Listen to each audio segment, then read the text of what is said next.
Sibingelele enhla nasezantsi, sibingelele izangoma, abathandazi, abapolofethi.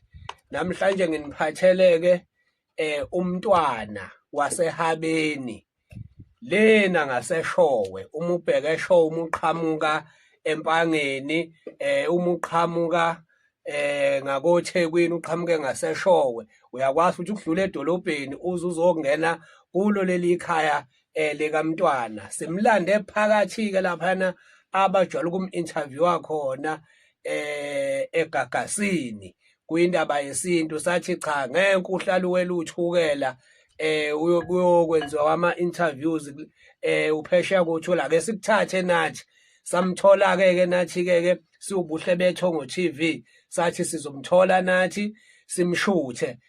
Mageba, sacela ubingelele ababukeli kakhulukazi nabasubscribe-ile lapha kwi-YouTube channel ubuhle bethongo TV.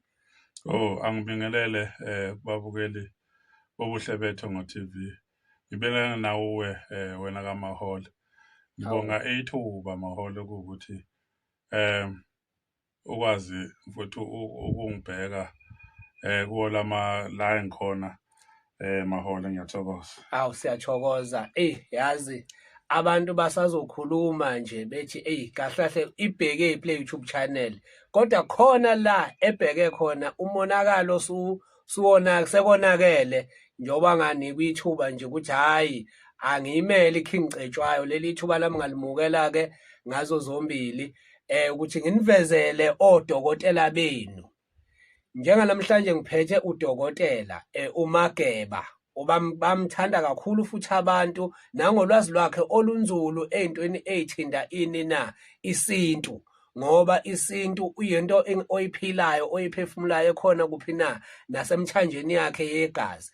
Singaleka ukuthandabuza-ke mntwana, ake sikhulumelana sibheke indaba yomkhokha. Abantu ikakhulukazi abasuke mhlampe beshonile emakhaya, beshone engozini mhlampe ezahlukahlukene, imiga ehlukahlukene, ngabe ingozi yemoto, ngabe zikhalo, okungaba zibhamu, okungaba immesi, imkhonto. Ukuthi lezo zinto omkhulu kuyakufuneka ukuthi uma ngabe kuyikhaya kuyakufuneka ukuthi zenziwe kanjani ukuze zivaleke, ngoba kunamakhaya uthola ukuthi kufa umuntu ngesibhamu, kufa umuntu ngomesi, kufa umuntu ngemoto. Lezo zinto omkhulu utsho ukuthi ayipheli, ziyaye zisetshenzwe kanjani mkhulu ukuyivala nje zinqamuke lezo zinto yiphele zithinya ekhaya? Angibonga Maholo. Into eyenzekayo la, uma kwenzeke umuga kwahlephuka ilunga lomndeni ngenxa yesikhali noma ngenxa yemoto, kuya ukuthi lowo mzimba osuthe wendulela kweliphakade ngenxa yaleso simo ohambele kusona emotweni noma sesikhaleni, isikhali-ke esiningi. Kuyakufuneka-ke umndeni uma usuhlezi ugweme indaba ukuthi ufihle lowo mzimba ungawugezile isikhali okukuvala-ke umkhokha. Kuthi-ke uma sewufikile umzimba emndenini, ebese thina hlangothi lethu lweyinyanga bese uba nolwazi lokuthi wena nyanga unayo le mithi le, unina wayo kuwumkhokha edinga bayihlanganiswe nayo, kutholakale izitho ezithile embuzini okuyinyongo. Nalo mswane usuhlanganiswa-ke lapho sokugezwa amanxeba lawa alimele kuwo. Ebese yatshela ukuthi bani usuwendulele kwelo gogo nomkhulu kweliphakade, ulimeleleke esigabeni esinje, emotweni noma ngesikhali. Ngakho siyawugeza, siwuvala lo mkhokha kuwena, ungaveli kwabadala uphethe lo mkhokha ngesandla, ungaveli nalamanxeba. Ngakho-ke uyagezwa lamanxeba, ungabuyi futhi ubheke ngawo umndeni lamanxeba ngoba uwumkhokha. Ngakho-ke namhlanje-ke siyawugeza-ke lo mkhokha, siyawuvala lo mkhokha kuwena.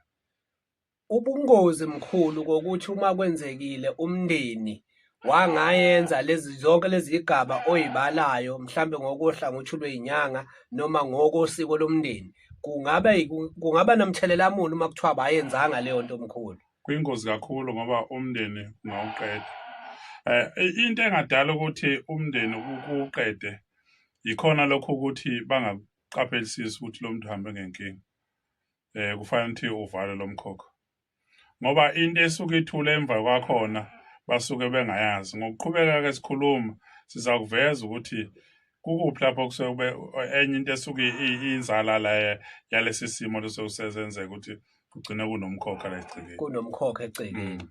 Umuntu lapha asuke eshonele khona kuyakwazi ukuthi mkhulu ubizwe kuthiwa uzolekelela ehambe yolandwa. Ngabe mhlawumbe ushonele ethaveni, ngabe ushonele emgwaqeni engozini yomgwaqo. Kubaluleke ngani ukuthi abantu belandwe ikakhulukazi lapha abasuke beshonele khona? Kusemqoka kakhulu ukulanda-ke umoya womuntu lapho usukusele khona ngoba ngesikhathi uhamba umoya usuke ezazi ukuthi ukuphi. Ngakho uzobe lokho lapha alinde ukulandwa. Inyama kusuke kuphela isicoshiwe kodwa umoya bengawuboni. Kufanele-ke kusuke umuntu athathe-ke ihlahla ongaba elomlahlankosi noma kube elomganga. Amthathe-ke lo muntu. Inyanga izovela ngekhubalo layo ezosebenzisa uma ngabe kuyindlula lokhu kulaba abantu ababili ukuthi lo muntu athathe-ke ngezathu ezithile ezothi uma ngabe kushawe iy'nhlolo zikuveza ukuthi kwenzekile. Ngoba khumbula ukuthi kunento nje uma kungenzeka lo muntu ungenzeka ukuthi uhambile utheme ehamba kwasongeni kuphoseka isitha esiwumthwebuli. Bese iqhubeka-ke le nhlekelele le eyenzekayo ulithi nenithatha umuntu kanti umuntu lutho akekho la, uthwetshuliwe. Wena ngalesi sikhathi usufika-ke wena melaphi uma bethi bayamthatha uthola ukuthi lo muntu uyafika laphana ajika abuyele laphana ahambele khona. Uzofika-ke wena ngekhubulo lakho lo muntu ngeke ungamcoshi, uzomcosha umnike abakubo hambe na ngoba ngeke wena uthathe umoya wakomunye umuzi. Hhayi, awukwazi ukwenza lokho. Akwenzeki. Okusho ukuthi abantu kubalulekile ukuthi bezivale imikhokha yokufa kokuhamba kwabantu ngani na ngey'khali. Bephinde futhi abantu beyiqaphele leyo ukuthi umuntu lapha asuke ehambele khona, ngisho ngathiwa umuntu uhambele esibhedlela. Kubalulekile ukuthi umuntu ehambe niyomlanda kuphi na esibhedlela. Kusho ukuthi asaziwe isport sakhe umuntu osuke lapha ehambele khona ngoba kungenzeka ukuthi lapho kusuke kuhambe khona umuntu behambe beyomthatha bemthwebule lapha umuntu ashonela khona mkhulu. Kunjalo. Ikhona impela inkinga enjengalo. Kungenzeka nina nithi senithatha umzimba nje lutho lo moya wakhe lo muntu awukho uyantunta usuthathiwe laba babona lapha asuke umuntu efele khona befike bemthathe khona lapho. Into efuneka iqashelwe kakhulu futhi kuyakufuneka kwenzeke kusashisa. Angithi nje yabona ukuqala isimo, yabona izinsuku eziyisikhombisa lezi zokuhlala esikhundleni. Isona isikhala leso. Omunye uzongaziyo ukuthi uma kuhlelwe esikhundleni kusuke kuyisikhathi sokuzila. Kuseyisikhathi senzilo. Esikhundleni uhlezi lapha esikhundleni-ke esikhathini leso ensukwini eziyisikhombisa. Yisi isikhathi leso sokuthi uma nehlakalelwa into eningayiqondi kahle, didizana ngalowo mzuzu. Lowo mzimba nizama ukuthi nikufune kahle ukuthi kwenzekeni kahle. Ebese niyakwazi ukuwuqoqa niwubeke lapha enibeka khona lo ngoba suke likhona elibe lakhe nuthathe neselibe lakhe. Akasakwazi-ke lowo muntu. Kodwa yile nto esizodinga-ke udokotela wesintu, ikakhulukazi lapha engxenye yomuntu wesintu osebenza ngokwesintu thina inyanga. Futhi-ke ibalulekile le nto yokuthi kuqapheleke ukuthi asidlali ngesithunzi sethu thina inyanga. Yebo mkhulu, lokho kufunakala. Usuyokhohlisa umndeni ngoba uxakekile. Yabona inkulu inkinga ebhekana nabantu ngoba umuntu ngoba nakho bexakekile usebona ukuthi azi ukuthi uzokhokha lo muntu ngoba ukukhokha kusho ukuthi uzosizakala. Akusho ukuthi uzosizakala. Manje umuntu ngalowo mzuzu bonke abantu bashaqekile bafuna ukusizakala. Nalento-ke ezosala sengiyiphosa la yona mahole lena ethi uma kuya ngokuthi ukuhamba umuntu kulezi igaba esikhulume ngazo ngoba ziyenzeke sihambe ngomthwebulo umuntu aphohluzwe imoto noma kwazeke. Nithi nibuka ukuthi imoto emshayisile noma ukwaziwe kanti bekuyindlela okulandwa Wangikhumbuza enye into isithwalo ngasekhaya isithwebulo sake sathi sihambela nje sasazi ukuthi umuntu washona eThekwini. Sengabafanyana nje kodwa sesikhulakhulile Mageba. Sabele sahlangana naye. Sathi hawu uyaphi sibanibani? Kwase kuwubhuti nje osemdala sathi hawu ubhuti sibanibani uyaphi? Abanye bathi malume uyaphi? Wathi hayi ngiya kulo muzi lo. Ekhomba umuzi nje owaziwayo ukuthi vele bayaganga abantu bakhona. Wathi hayi ngiyala mina ngihlala la ngisebenza la mina. Sathi masivuka sihlanganisa ukuthi asiyotshela umama wakhona. Wathi hawu kade ngazi mina ukuthi ingane yami ilapha ya. Izinto ezilolo hlobo ke ezinobungozi kakhulu. Angithi-ke umndeni usenkingeni bese uqhamuka umuntu ethi uzokwenza kanti akukwenzeki. Into ekhona-ke leyo ukuthi umuntu ngelanga lokuqala kuya kulezi insuku eziyisikhombisa kufuneka siyikhohle le ngoba ayilona iqiniso. Yebo kungenzeka ukuthi bakhona abanolwazi njengoba ngishilo ngathi imino kayilingani isuke ichaza ukuthi ngeke ibe nolwazi olunzulu nonke. Yebo mkhulu. Ebunyangeni. Into-ke ethi-ke lowo muntu-ke uma wehluleke ngosuku lokuqala nqa umphefumulo uphumile ukuthi lo muntu abuye ezekhaya noma ukuhlonza ngelanga lokuqala eshonile lo muntu umphefumulo uphumile uthi nikubonde lo muntu uthwetshuliwe anisoze ukwazi ukubuye nimthole emveni komngcwabo. Usehamba udu. Uhamba udu. Uyoba umkhovu lapho. Kuyoba yilokho ayogilwa. Khona ogilwe ethunywe. Ngale kwalokho kuyoze kube isikhathi sokusebenza ngokunzulu la ekhaya ngezikhonkwane ezithile nezithile lezi sezishubile. Izona-ke usuzozikhipha ukuthi uzifake lapha phansi kulo muzi le ubethele ukuthi lo muntu ngoba uthathwa nje uyena umuntu ozothathwa futhi ezogangisa la ekhaya. Buye ezoqotha abantu lapha. Manje-ke uzokwazi ukuthi ngesikhathi usebenza wenzela ukuthi-ke idlozi lakhona kulo muzi libe namandla. Likwazi ukuthi uma esefika lo muntu likwazi ukumkhulumisa. Noma ithongo lala ekhaya linzala abantu la ekhaya likwazi ukukhuluma ukuthi kwenzekani. Lilekeleleke nethongo lenyanga leyo ukuthi lo muntu akwazi ukusizakala. Ngoba phela sizinyanga nje sihamba nabanye esibenzela ukuthi sibalekelele sihamba namathongo asilekelela ukuthi masilekelela kwabanye abantu abanamathongo ukutholakala iqiniso konakelephi mkhulu. Mkhulu ake sidlulele kulena mkhulu abantu bebe nenkinga mkhulu amaphupho kunomelaphi wendabuko ukuthi uyawachaza amaphupho. Mina nje ngiwachaza amaphupho.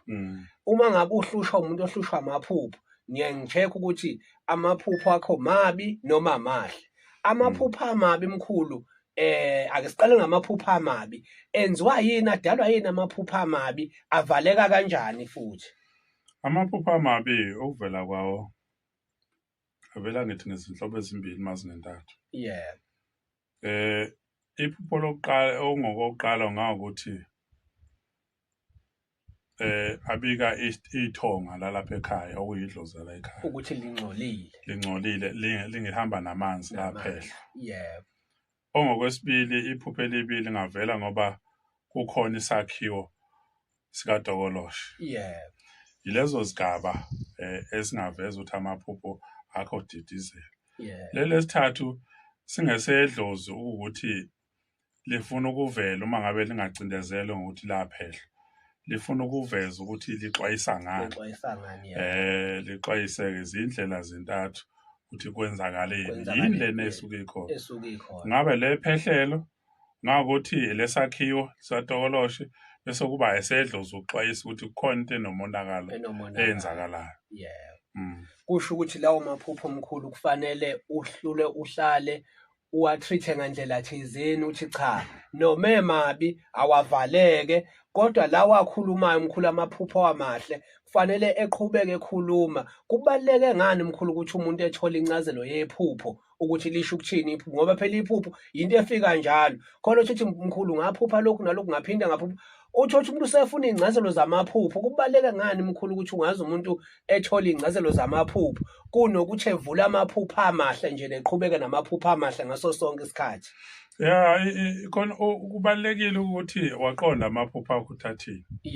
Kodwa-ke amanye amaphupho asuke ekutshela ukuthi njengoba uhlezi nje bekuthuma noma bekhuluma nawe ungasukumi ngoba sobe bekutshela ukuthi isikhathi esiningi wasekuchaza ukuthi sukuma uhambe ukuhlola ukuthi iyini uma uqondane nathi bodokotela besintu sikuphiwe lokunyanga ethi zibalo-ke ukuba libalo zenhlolo yebo esiprofethweni kulonke uhlobo nje lwenhlolo ngendlela eza ngakhona uma kube senhlahleni okuthola inhlolo ezokunikeza uba nethongo liyenzeka likuqondise ngqo la uzoshaya ufike ukushaya khona emhlolweni likutshele ukuthi uma seliqonda ukuthi lento yakhona bekufuneka ivele uma futhi aliyakuyeka uma ngabe ukuthi uyayihudula umoya uyihudula ngeke likutshele ithonga lapha kudokotela wesintu bese ufika ukuthi wena hayi ungishayele udla imbumba kanti lifunde kuwe ukuthi wena hudula inyawo liyakutshela ukuthi awukakafuni wena ukwazi ukuthi yini inkinga kodwa uma usuke wethukela phezulu eyi konakele la ake ngiyobheka ukuthi kwenzakalani ngoba akufuneka iphupho lize libuye kathathu yebo mkhulu ungalisukumela sukuma lingakuqala alikudidisi kodwa lokho kwesibili uthi hayi kona indaba ibuye sukuma hamba uyifuna lizohamba nawe kitho vele ukuthi lisho ukuthini leli phupho ufele ukutshela ukuthi kwenzeka ukuthi nokuthi usuyayazi-ke indawo sewucabanga ukuthi hayi ngelinye ilanga mntwana siyobuya-ke sikhulume ngale minye imisebenzi yakho ngoba abanye bayadinga ukuthola usizo lwahlukahlukene kodwa ake sigcine kulokhu nje namhlanje lokhu ebesivele kuthiwe ake sifike sikhulume ngakho ngoba abanye nje abazi ukuthi umntwana unawo lo msebenzi lo bazi ukuthi ugxile kakhulu kuphina esintwini mntwana sacela uvalelise kubabukeli lapha emakhaya bese ubachazela ukuthi utholakala kuphi nini kanjani.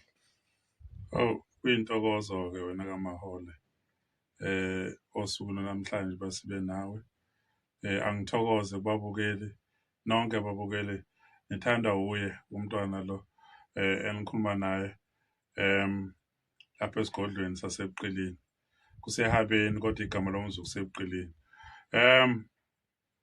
umuntu angakuthokozela nje wonke umsebenzi osuthe wenzeka ngitholakala lapha endaweni yaseShowe ngakhele isifunda sasehabeni ngiyazalwa khona angiyena okufika indawo nje engizalela kuyona ngikhulela kuyona njengoba sengisey'mpawini zokukhula nje ngingakhona lapha ehabeni akaze ngisuke futhi yonke impilo engifice ngila umsenzokuyimibulela nje khona kuleli yonke nje impilo yami iguquka ngifunda isikole ngenzani engifice ngikhona la ngitholakala-ke la ey'nombolweni-ke zefoni-ke i-cellphone ku-072 yebo 56 98 724 lapho-ke ngitholakala khona lapha emzini hayi babukeli ngiyethemba ukuthi cha namhlanje i-YouTube channel yethu Ubuhle Bethongo TV hayi nibheme nakholwa futhi kusekuningi esisazokwenza sile YouTube channel le Ubuhle Bethongo ngabe usukuthola ulwazi oluthile umntwana uzomfonela ufune kuyena ulwazi oluthile ngabe udinga usizo lwakhe uzomfonela uthole usizo kuyena siyabonga ke nina bakaphunga noMageba Thokoza. Amen.